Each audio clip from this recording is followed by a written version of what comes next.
நான் நேற்று வரைக்கும் நம்பினேன் சிவா, இவங்க வந்து கொஞ்சம் மத்திய அரசு கொஞ்சம் பெருந்தன்மையாக இருக்கும், இவ்வளோ சீப்பாக மோடி கவர்மெண்ட் பிஹேவ் பண்ணணும்னு நினைக்கிறேன். ஒரு படங்க இது, நீ ஒரு 500 கோடி பார்த்து ஒருத்தன் படம் எடுத்திருக்கான், அது பார்க்கணும். நம்ம ப்ரொடியூசர் நிலைமையிலேருந்தும் நம்ம பார்க்கணும். அந்த ஒரு சூப்பர் ஸ்டார், ஒரு தமிழ் இந்தியாவோட முன்னணி நம்பர் 1 நடிகர். இது படம் ரிலீஸ் ஆகிறதால இன்னும் கேடு வந்துட போகுது இந்த கவர்மெண்ட்டுக்குனாக்க. அருவிருப்பா இல்லை இதெல்லாம், இவ்வளோ சீப்பாக எதுக்கு போகணும்? அவர் நடித்த எல்லா படங்களும் இந்த பிரச்சனைகளில் இந்திய அரசாங்கத்தோட கொள்கைகளை பிரதிபலிக்கக்கூடிய ஒரு கதாபாத்திரம் தான். உதாரணத்துக்கு 1 லட்சம் பேர் கொண்டு இருக்கக்கூடிய ஒரு ராணுவம் செய்யக்கூடிய வேலையை ஒரு ஆளை போய் துப்பாக்கி எடுத்து டும் டும் டும் டும்னு சுட்டுட்டு தீவிரவாதிகள் எல்லாம் அப்படியே அலைய தூக்கின்னு தனி மனுஷனா வேன்ல வந்து இதில் ஹெலிகாப்டர்ல வருவாரு, இல்லை விமானத்தில் வருவாரு, இல்லை சப்மரீன்ல வருவாரு. ஈஸ்ட் படத்துலலாம் பாகிஸ்தான் உள்ளே என்ட்ரு ஆயிடுவார். ஆனா பெரிய அளவுல எங்கேயுமே பாஜக தீவிரமா விமர்சனம் பண்ணல இல்லையா? பாஜகவுக்கு ஒரு பாதிப்பு அதுவே இவங்களுக்கு பொறுக்கல. சொல்லிட்டாருல கொள்கை எதிரி பாஜக. அவர் திட்டினது பூரா திமுக. கொள்கை எதிரியை தோக்கடிக்கிறதுல உனக்கு ஆர்வம் இல்லை, அரசியல் எதிரியை தோக்கடிக்கிறது ஸ்ட்ரைட்டா வந்துட்டு. சரி, கொள்கை எதிரியை பத்தி என்ன பெருசா பேசுறேன் படம். இது வந்து இன்னத்தை பெருசா அப்படியே புரட்டி பார்த்துட போகுது. பிஜேபிக்கு என்ன இழப்பு வரப்போகுது அல்லது என்ன லாபம் வரப்போகுது? எதுவுமே இருக்க போதில்லை. இது போய் இவங்க பிரதமரை வரைக்கும் இழுக்கிறதெல்லாம் அபத்தமானது நினைச்சா. ஆனால் இன்னைக்கு காலையில நம்முடைய மத்திய அரசு வழக்கறிஞர் உசேன் போல்ட்டை விட வேகமாக ஓடி போய் எதற்கு தடை கேட்டதும், உடனே வந்து துஷார் மேத்தாவை கொண்டு வந்ததும் எனக்கு புரிஞ்சிச்சு, இது கண்டிப்பா மோடி கவர்மெண்ட் விளையாடுது.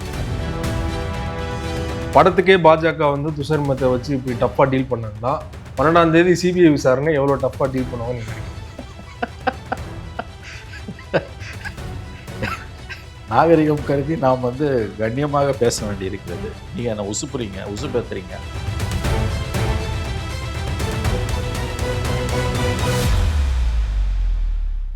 அரசியல் களம் நேயர்களுக்கு வணக்கம். இன்றைக்கு நம்ம நேர்காணலுக்காக மூத்த பத்திரிகையாளரும் அரசியல் திறனாய்வாளருமான திரும்ப மணி அவர்கள் நம்மோடு இருந்திருக்கார். அவரோடு பேசலாம். சார் வணக்கம். சார் வணக்கம். ஜனநாயகன் படம் இன்றைக்கு ரிலீஸ் ஆகிருக்க வேண்டியது, சென்சார் பிரச்சனைனால வந்து படம் ரிலீஸ் ஆகுது பெரிய தாமதம் ஏற்பட்டது. இன்னைக்கு காலையில் வந்து தனி நீதிபதி வந்து UBA சர்டிஃபிகேட் கொடுக்க சொன்னாங்க.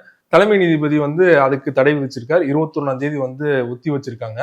இதுக்கு பின்னணியில வந்து பாஜக தான் விஜயை வந்து மிரட்டி கூட்டணிகளை வர வைக்கிறது அப்படிங்கிற ஒரு கணக்கு வந்து பரவலாக பேசப்படுது. உங்களோட ஒப்பீனியன் சார்? இந்த விவகாரம் வந்து மேம்போக்கா பார்க்கும்போது சட்ட விவகாரமா இருந்தாலும் இதுக்குள்ள ஒரு ஆழமான அரசியல் இருக்குது.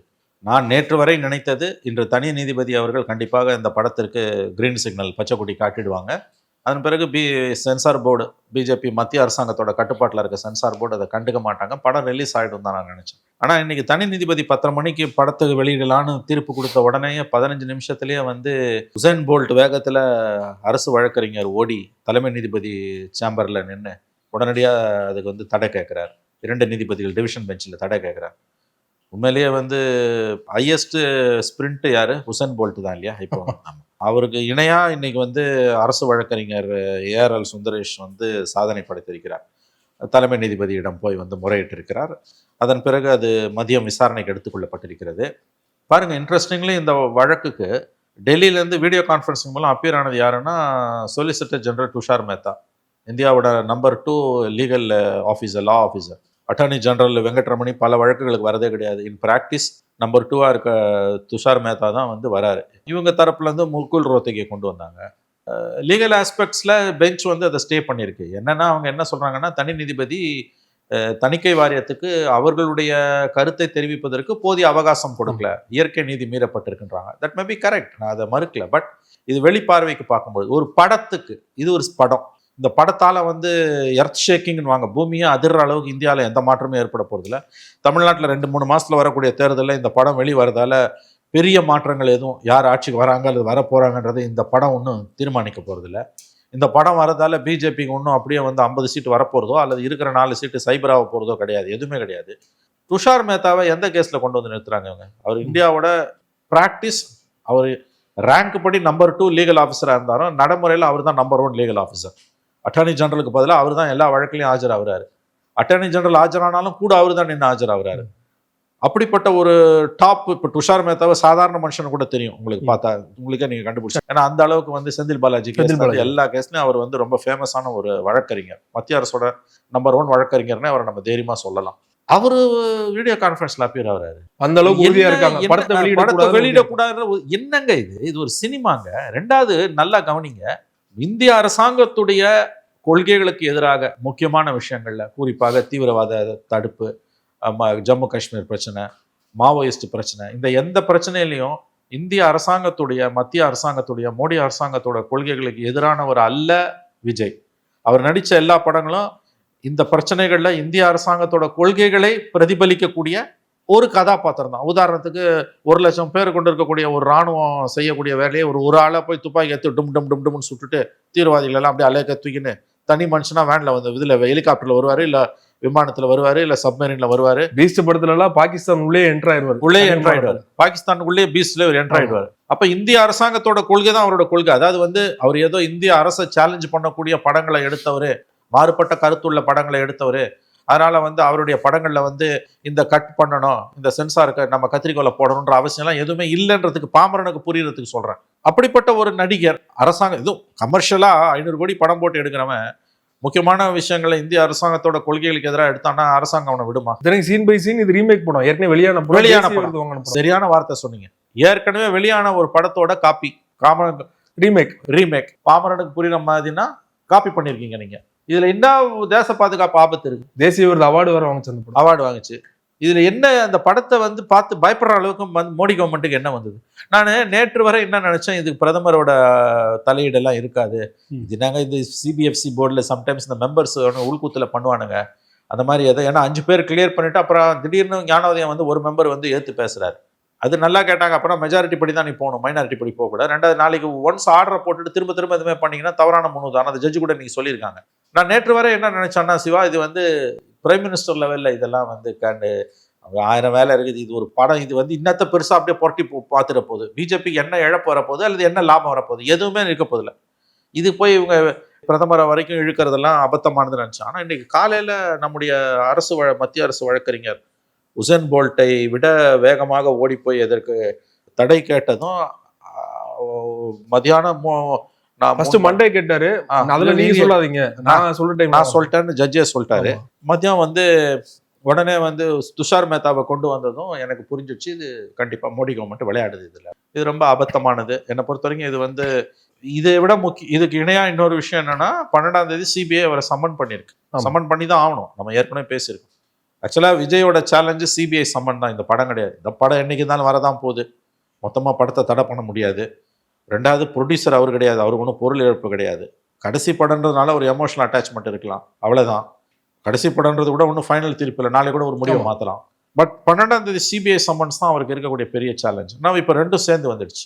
இப்போ வழக்கை வந்து இன்னைக்கு வந்து அடுத்த விசாரணை 21 பொங்கல் கழிச்சு 15 நாளைக்கு. அப்போ படம் ரிலீஸ் இல்லை. பொங்கல் ஹாலிடேல கலெக்ஷன் எடுக்க முடியாது. பொங்கல் ஹாலிடேல கலெக்ஷன் எடுக்க முடியாதுன்னு எதிர்பார்க்கிறோம். ஆனால் இன்னைக்கு அந்த ஜட்ஜ்மெண்ட் தலைமை நீதிபதி தீர்ப்பை ஷார்ட் ஆர்டர் போல் அதை படித்த உடனே இவருடைய வழக்கறிஞர் சதீஷ் பராசரன், அந்த ப்ரொடியூசர் வழக்கறிஞர், உடனடியாக அந்த ஆர்டரை அப்லோட் பண்ணுங்கன்னு கேட்டிருக்காரு. ஜட்ஜி சிரிச்சிருக்காரு, எனக்கு தெரியும் அப்படின்னு. ஏன்னா சுப்ரீம் கோர்ட்டுக்கு அப்பீலுக்கு போகிறாங்க. 21ஆம் தேதி வரைக்கும் அந்த விஜய் படத்தோட தயாரிப்பு நிறுவனம் வெயிட் பண்ணாது.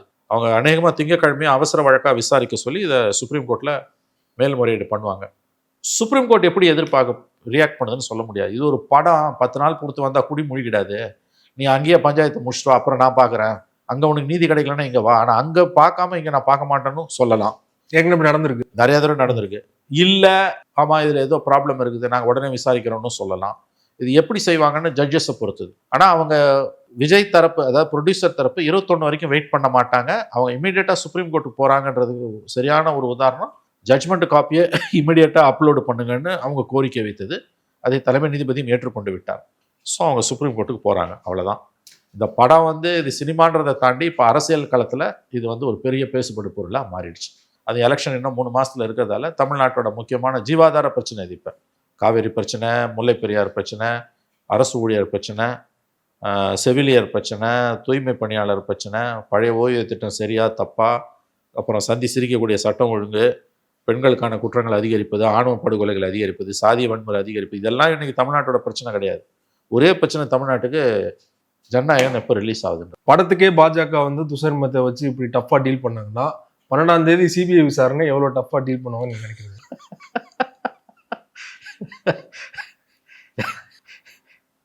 நாகரிகம் கருதி நாம் வந்து கண்ணியமாக பேச வேண்டி இருக்கிறது. நீங்கள் என்ன உசுப்பேத்துறீங்க. கண்டிப்பாக அதில் சிக்கல் ஏற்படுத்துவாங்க. நிச்சயமாக அதை வந்து நான் நேற்று வரைக்கும் நம்பினேன் சிவா. இவங்க வந்து கொஞ்சம் மத்திய அரசு கொஞ்சம் பெருந்தன்மையாக இருக்கும், இவ்வளோ சீப்பாக மோடி கவர்மெண்ட் பிஹேவ் பண்ணணும்னு நினைக்கல. ஒரு படங்க அது. நீ ஒரு 500 கோடி பொறுத்து ஒருத்தன் படம் எடுத்திருக்கான், அது பார்க்கணும். நம்ம ப்ரொடியூசர் நிலைமையிலேருந்தும் நம்ம பார்க்கணும். அந்த ஒரு சூப்பர் ஸ்டாரு, இன்னைக்கு ஒரு இந்தியாவோட முன்னணி நம்பர் 1 நடிகர்.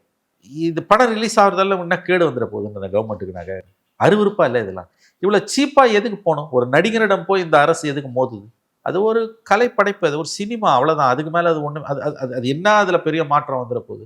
அதை எடுத்து வச்ச வாதத்தெல்லாம் பார்த்தீங்கன்னா அபத்த கலைஞ்சுமா இருக்கும். எம்பளத்தை காமிச்சிட்டானா பாதுகாப்புக்கு குந்தகம் டிஃபென்ஸ் எக்ஸ்பர்ட்ஸ்லாம் கன்சல்ட் பண்ணும். ஏன் நீங்கள் காமிச்சதே இல்லையா இது வரைக்கும் எதுவுமே நீங்கள் காமிச்சது இல்லை. டிஃபென்ஸ் எக்ஸ்பர்ட்ஸ்லாம் சிரிப்பான், ஏன்டா எங்களை ஏன்டா அவங்க பஞ்சாயத்தில் எழுதுறீங்கன்னு. இந்திய ராணுவத்தை மத்திய அரசு இழிவுபடுத்துது. இப்போ சினிமாவில் போய் வந்து ராணுவத்தோட ஒப்பீனியனை கேட்கணும்னா இது என்னங்க இது? அது என்னத்துக்கு? ஒரு எம்பளத்துக்கு. அதாவது எந்த அளவுக்கு வந்து சட்டத்தை மோடி கவர்மெண்ட் தவறாக பயன்படுத்துதுன்றதுக்கு இது ஒரு உதாரணம். ஸோ இதில் நீங்கள் கேட்குறது 12ஆம் தேதி என்ன நடக்கும்? அது ஸ்ட்ராங் கேஸுங்க. ஒன்றும் இல்லாத கேஸ்லேயே விஜய் வந்து துன்பத்திற்கு மத்திய அரசால் ஆளாக்க முடியும் என்றால் அது உண்மையிலேயே வந்து சாலிடு கேஸ். அதில் சம்மன் கொடுத்தது நியாயம், கொடுக்காட்டி தான் அது தவறு. ஏன்னா அவர் தான் அந்த நிகழ்ச்சியோட கதாநாயகன். அல்லு அர்ஜுனாக்கு என்ன ஆச்சு? ஒருத்தர் செத்ததுக்கு அவர் ஸ்பாட்லேயே இல்லை, அவர் பூச்சி உள்ளே போட்டாங்க. இங்கே உள்ளே போடுவாங்கன்னு நான் சொல்லலை. அவரை விசாரிக்காமல் குற்றப்பத்திரிக்கை தாக்கல் பண்ண முடியாது, விசாரணை முழுமை பெறாது. ஆனால் மோடி அரசாங்கத்தோட நோக்கம் எவ்வளோ ஒரு தீய நோக்கம், உள்நோக்கம் கொண்டது, அவர்களுடைய நடவடிக்கைகள் உள்நோக்கம் கொண்டவை, தீய உள்நோக்கம் கொண்டவை என்பது இன்னைக்கு சினிமா இந்த விஷயத்திலே, இந்த படம் விஷயத்திலே நடந்திருக்கு.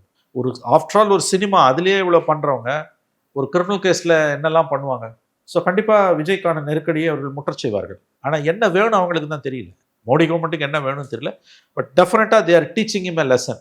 ஏதோ ஒரு பாடத்தை விஜய்க்கு கற்றுக் கொடுக்க மோடி விரும்புகிறார், மோடி அரசு விரும்புகிறது, நிச்சயமா விரும்புது. நான் நேற்று வரைக்கும் அப்படி நினைக்கல. பட் இன்னைக்கு நடக்கக்கூடிய சம்பவங்களை பார்க்கும் இப்படிலாம் வந்து ஒரு சினிமா பெரிய அளவுல எங்கேயுமே பாஜக தீவிரமா விமர்சனம் பண்ணல இல்லையா? பாஜகவுக்கு ஒரு பாதிப்பு அதுவே உங்களுக்கு பொறுக்கல. சொல்லிட்டாருல, கொள்கை எதிரி பாஜக. அவர் திட்டினது பூரா திமுக கொள்கை எதிரின்னு வாயளவுல நாம் கேவாஸ் சொன்னாரே வழிய. ஏங்க அவர் கட்சி ஆரம்பிச்சது பிப்ரவரியில், போன 24 இல்லை, 2 வருஷத்துக்கு முன்னால. கொள்கை எதிரி பாஜக, அரசியல் எதிரி திமுகன்ட்டு எலெக்ஷன் 2 மாசத்துல கட்சி ஆரம்பிச்சு 2 மாசத்துல வந்த பார்லிமெண்ட் எலெக்ஷனை பாய்காட் பண்ணாரு. அவர் பார்ட்டிசிபேட்டே பண்ணல. உன் கொள்கை எதிரியை தோக்கடிக்கிறதுல உனக்கு ஆர்வம் இல்லை, அரசியல் எதிரியை தோக்கடிக்கிறதுக்கு ஸ்ட்ரைட்டா வந்துட்ட நீ. சரி, கொள்கை எதிரியை பத்தி என்ன பெருசா பேசினேன்? திருப்பரங்குன்ற இஷ்யூவை பத்தி இன்ன வரைக்கும் கருத்து தெரிவிக்காத ஒருத்தர் தமிழ்நாட்டில் ஒரு அரசியல் கட்சி தலைவராக எப்படி இருக்க முடியும்? இவர் மறைமுகமா பாஜகவோட உறவில் இருக்கிறார் என்று நம்புவதற்கு ஏராளமான சந்தேகங்கள் எழத்தான் செய்கின்றன. ஆனா அவர் அளவுல அவர் எப்படி நினைக்கிறாரு? அவருடைய ஆதரவாளர்கள் சொல்றது என்னன்னா, நீங்க பிஜேபியோட நேரடியா பிஜேபியை எதிர்த்தா ஏற்கனவே பிஜேபியை எதிர்க்கக்கூடிய திமுகவுடைய அந்த வாக்குகள் தான் வந்து இதாகும். நாங்க எங்களோட அது திமுக தான் லாபமா போய் முடியும். நானும் பிஜேபி எதிர்த்தேன்னா, அதனால நாங்கள் எங்க எதிரியா திமுகவை ஃபிக்ஸ் பண்ணிக்கிறோம். நாங்கள் வாக்குகளை வாங்குவதை பொறுத்த விஷயம் மட்டுமல்ல அரசியல். ஒரு பிரச்சனை இருக்குது சிவா, திருப்பரங்குன்ற மாதிரி இவ்வளோ பெரிய விஷயம் இல்லை. ஒரு கட்சி எப்படி கருத்து சொல்லாமல் இருக்கும்? அப்போ இவர் என்ன பிஜேபி இது வரைக்கும் எதிர்த்துட்டாரு, ஆனால் அதுவே அவங்களுக்கு பிடிக்கல. 100 நாள் வேலை வாய்ப்பு திட்டத்தை பேர் மட்டும் அது ஒரு வாரத்தை திறக்கலைங்க. 100 நாள் வேலை திட்டத்தை பற்றி எல்லா கட்சியும் கருத்து சொல்லிட்டாங்க. சீமான் கூட வந்து அதை வரவேற்று சொல்லிட்டார். ஆமா, அதில் ஒரு சிக்கல் இருக்குது, அதில் மாற்றங்கள் வேணும்ட்டாரு. திருப்பரங்குன்றத்தில் ஒரு கருத்து சொல்லிட்டாரு.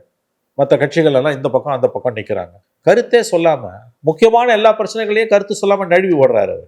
அப்போ அரசியலுக்கு அவர் எந்த அளவுக்கு உகந்தவர் என்ற கேள்வி எழுகிறது.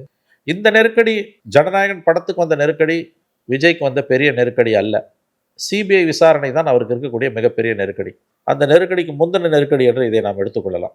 இது வந்து ஒரு ட்ரையலு, ரியல் மேட்ச் அடுத்த வாரம் தான் இருக்குது அவருக்கு. எப்படி இருந்தாலும் மோடி அரசு, மோடி, பிஜேபி விஜய்க்கு தக்க பாடத்தை புகட்ட விரும்புகிறார்கள் என்றுதான் நான் கருதுகிறேன்.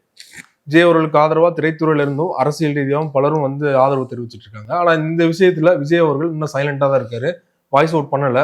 அவர் பண்ணாலும் பண்ணாட்டியும் டசன்ட் மேக் சென்ஸ். அவர் என்ன பயந்துட்டார் அப்படிங்கிற மாதிரியான இல்லைங்க. நான் இது வரைக்கும் அவர் என்னங்க பிஜேபி எதிர்த்து பேசியிருக்காரு? கோர் இஷ்யூஸ்லாம் அடைக்கி தானே வசிக்கிறாரு. நம் மாநிலம் சம்பந்தப்பட்ட பிரச்சனை, தமிழ்நாட்டில் இல்லாத ஒரு பிரச்சனையை இன்னைக்கு திருப்பரங்குன்றத்தில் நம்ம பார்க்குறோம். தாயா புள்ளையா பழகிட்டு இருக்க மக்கள் மத்தியில் வெறுப்பை விதைக்கிறாங்க. அங்கே இருக்கக்கூடிய மக்களை போய் திருப்பரங்குன்ற மக்களை பார்த்தீங்கன்னா அவங்க வந்து கொதிச்சு போயிருக்காங்க. இந்துக்களும் முஸ்லீம்களும் காலகாலமாக சகோதரிகளாக வாழ்ந்துக்கிட்டு இருக்கவங்க மத்தியில் பிரிவினையை தூண்டுறதுக்கு பெரிய முயற்சிகள் இன்று எடுக்கப்படுகின்றன. அங்கே இருக்கக்கூடிய மக்கள்கிட்ட எந்த விதமான வேற்றுமையும் குரோதமும் இல்லை. அப்போ வலியை போய் அது அங்கே திணிக்கப்படுகிறது. எல்லா கட்சிகளும் ஏதோ ஒரு ஸ்டாண்ட் எடுக்கிறாங்க. திமுக பாஜக ஏதோ ஒரு ஸ்டாண்ட் எடுக்கிறாங்க. நீ எந்த ஸ்டாண்டும் எடுக்காம சைலண்டா இருக்க, கேட்டா நாங்க அதுல பதில் சொல்ல மாட்டோம்னு வேற பம்புறீங்க. நம்ம இத்தனைக்கும் சிச்சுவேஷனல் கொஸ்டின்ஸே பேசணும்.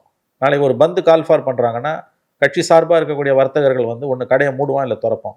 பிஜேபிக்கு கடையடைப்பு கேட்குறாங்கன்னா திமுக சார்பு உள்ளவங்க எல்லாம் கடையை திறப்பாங்க தைரியமா. நீ கடையை திறப்பியா மூடுவியா? தாவேக்கால இருக்கக்கூடிய வர்த்தகர்களுக்கு விஜய் கொடுக்கக்கூடிய செய்தி என்ன? அவங்க திறந்து வைக்கணுமா இல்லை மூடி வைக்கணுமா? இல்லை அவங்களே முடிவெடுக்கலான்னு விட்டுருவியா? அது எப்படி நீ கொடுப்ப இந்த விஷயத்தில் அவங்களே முடிவெடுக்கலான்னு? அப்போ உனக்கு ஸ்டாண்டே இல்லைன்னு வருது. ஸ்டாண்டே இல்லைன்னா அது ப்ரோ பிஜேபி ஸ்டாண்ட்.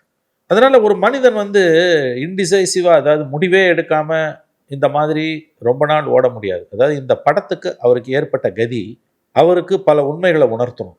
அரசியலுக்கு வந்த பிறகு அதோட தாக்கம் உங்கள் படங்களிலும் இருக்கும், கண்டிப்பாக இருக்கும்.